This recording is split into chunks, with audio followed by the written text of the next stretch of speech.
The Star Trek mythos is famous for its optimistic vision of the future. Whereas other works of science fiction show us marching towards a haunting dystopia or retaining many of our present problems for centuries to come, Star Trek stands out as a work of science fiction which definitively states the future will be better and brighter than the present we live in, and the human race will move beyond prejudice, poverty, and war. It's also a surprisingly rustic-looking future. Despite the presence of highly advanced, physics-defying technologies, the future seen in Star Trek features a lot of log cabins and turn-of-the-century architecture. There's also the conspicuous absence of automation and cybernetics, as well as the lack of advanced robotics. In the 90s, this was almost certainly the result of budget constraints, but even modern Star Trek couldn't resist opening Strange New Worlds with another log cabin. When Star Trek is contrasted with another utopian future like the one seen in Ian M. Banks' Culture series, Star Trek seems downright low-tech. In the Culture, space habitats and megastructures, genetic engineering, cyberware, artificial life forms, personal shields, teleportation, holographics, and sentient supercomputers are all commonplace. Most of these elements can also be found in other popular sci-fi universes like Star Wars, Babylon 5, Farscape, and Mass Effect. Meanwhile, in Star Trek, I must try and cure this poor, sick vine. Which begs the question, why is there such a conspicuous absence of certain technologies which are commonplace in other sci-fi? Considering the title of this video series, it should come as no surprise that the answer lies in philosophy. It's ironic that despite how obsessive some fans are over the finer details of fictional technologies, at its heart the Star Trek mythos is romantic. Now, when I use the term romantic, I'm referring to Romanticism, the artistic and literary movement which swept Europe in the late 18th century.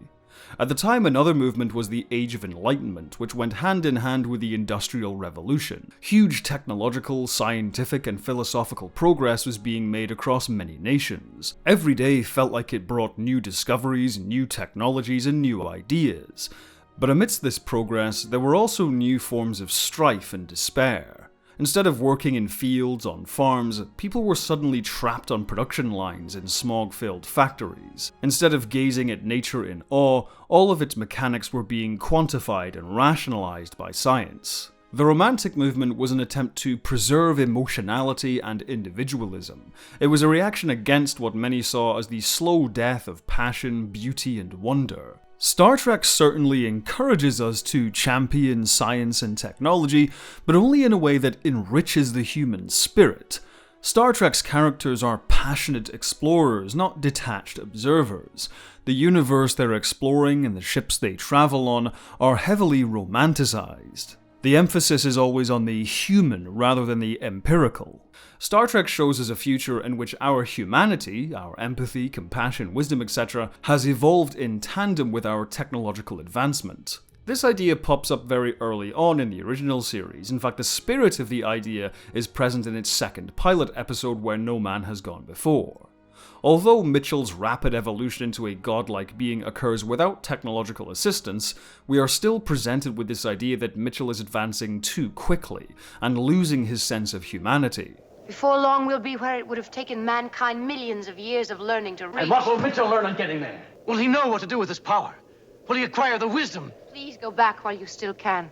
Did you hear him joke about compassion? Above all else, a god needs compassion!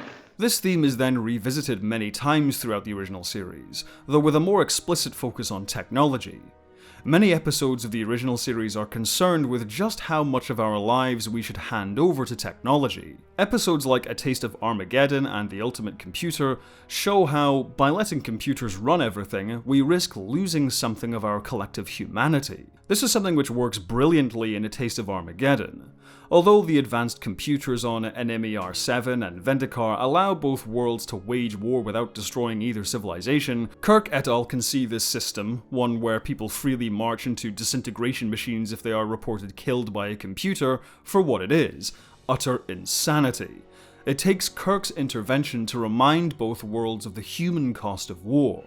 Death, destruction, disease, horror. That's what war is all about. And on. That's what makes it a thing to be avoided. You've made it neat and painless. So neat and painless, you've had no reason to stop it.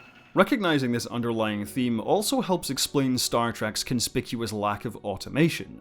In The Ultimate Computer, Daystrom's new Starship computer is an incredible invention, but one which risks damaging the humanity of the noble space explorers featured in Star Trek stories. Yes, it makes perfectly logical sense to use robotic spaceships for reasons of safety and efficiency, but what about the human experience of exploration? What about enriching the human spirit by satiating the desire for discovery?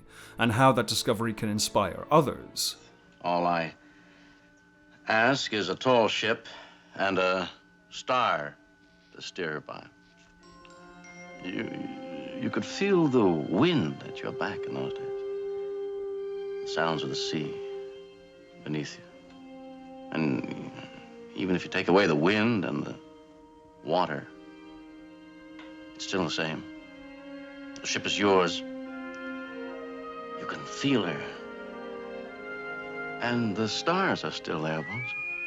The Ultimate Computer takes this even further by falling back on the age-old sci-fi trope of the machine escaping the control of its creators and turning on humanity. This trope comes up with surprising frequency throughout Star Trek. Even modern Star Trek fell back on this trope in Star Trek Discovery's second season, with the chief antagonist being revealed as a rogue AI. But even in episodes like TNG's Interface, there are always unforeseen flaws in the designs of technologies which could impinge on our humanity. In Star Trek, machines can be miraculous things, but they're also cold and emotionless, incapable of empathy or compassion. Even highly advanced thinking machines can be tricked into defeating themselves via irreconcilable logical paradoxes. But other devices can also dissect the human mind and literally drain us of what makes us who we are, as seen in episodes like Dagger of the Mind, or to a lesser extent The Enemy Within. The technologies featured in these stories are all undeniably remarkable achievements of science and engineering, but in each instance, Star Trek asks us to consider what we might lose in our pursuit of more advanced ways of living. In contrast to the evil machinery and computers run amok in the original series, Data is kind, loyal, and caring. However, it's worth noting that these positive traits of Data come about as a result of his quest to become more human. Despite being physically and intellectually superior to humans in many ways, Data recognizes the worth of the human qualities in his shipmates. His positive impact on the world and the lives of those around him is a direct result of his embracing his humanity. This is the crux of the episode The Measure of a Man. Maddox can only see the practical benefit of studying Data in the hopes of making more like him. He's so obsessed with the pursuit of technology that he overlooks the possibility that Data is a life form with certain inalienable rights which will be harmed by his work. It's also worth noting that Picard's winning argument doesn't actually answer the question of Data's sentience one way or the other. He simply advocates that Maddox and Starfleet in general consider the harm they could do if they let their pursuit of technology override their sense of humanity. The core characters in The Next Generation aren't immune to this kind of thinking, however, as seen in episodes like Quality of Life and Force of Nature. The former deals with a conflict similar to The Measure of a Man, but this time it's Data arguing for the rights of machines which even his fellow crew members see as mere tools. In the latter, Geordi is offended at the very notion that warp drive could be harmful in any way. However, by the end of both stories, the characters recognize their short-sightedness and make sure to consider the human cost of these technologies going forward. But this wisdom hasn't just restricted technology, it's also allowed us to apply technology where it can do the most good. Take replicators for example.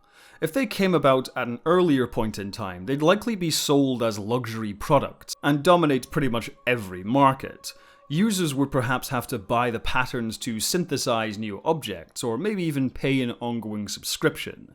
But in Star Trek, when this technology was invented, it was given out freely and effectively ended poverty, crime, and war. The creators of the technology recognized its benefit for the whole world rather than only themselves. This is why the Borg are the ultimate antagonists in Star Trek, because they represent the dark mirror image of the Federation. While the Federation have tempered their pursuit of advanced technology with empathy and wisdom, the Borg's pursuit of advanced technology has overridden these impulses. All that matters to the Borg is progress, to advance further and further towards what they see as perfection. While ideals like individual freedoms, collective well-being, diversity and equal opportunity are paramount to the Federation, to the Borg anything can be sacrificed in favour of more and more advanced technology.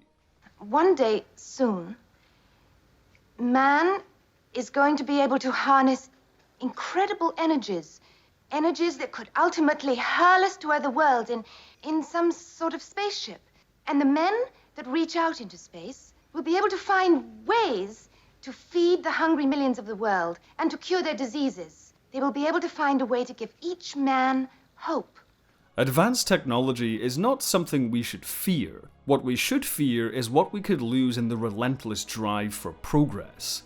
Star Trek is by no means anti-technology, but it recognizes that technology is meant to serve humanity, not the other way around. Technology is not meant to intrude on our lives or control us, but to expand our lives and liberate us as individuals and as a society. When we lose sight of that, we risk becoming slaves to technology rather than the masters of it. Computers make excellent and efficient servants, but I have no wish to serve under them.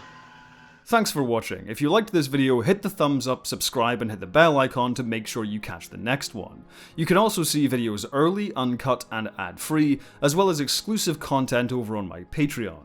Speaking of which, I'd like to say a big thank you to all of my patrons and members, the names of whom are currently scrolling by. I'd also like to say an ultra thanks to Benjamin Stokes, Hiroshi the Dog, Movie Magic, Charles Borsam, Olivia Computer, Bano, Dent the Air, Extreme Streamers, Tom, Dusk, Colin Camille, Patrick Fleming, Matthew Camille, Ed Mark Starr, Dylan Thomas, Lilac Yane, Howard Craig Akarvik, and Kajing G. Thanks once again for watching. Have a good one, and as always, live long and prosper. So is it any wonder people are afraid of technology? Technology!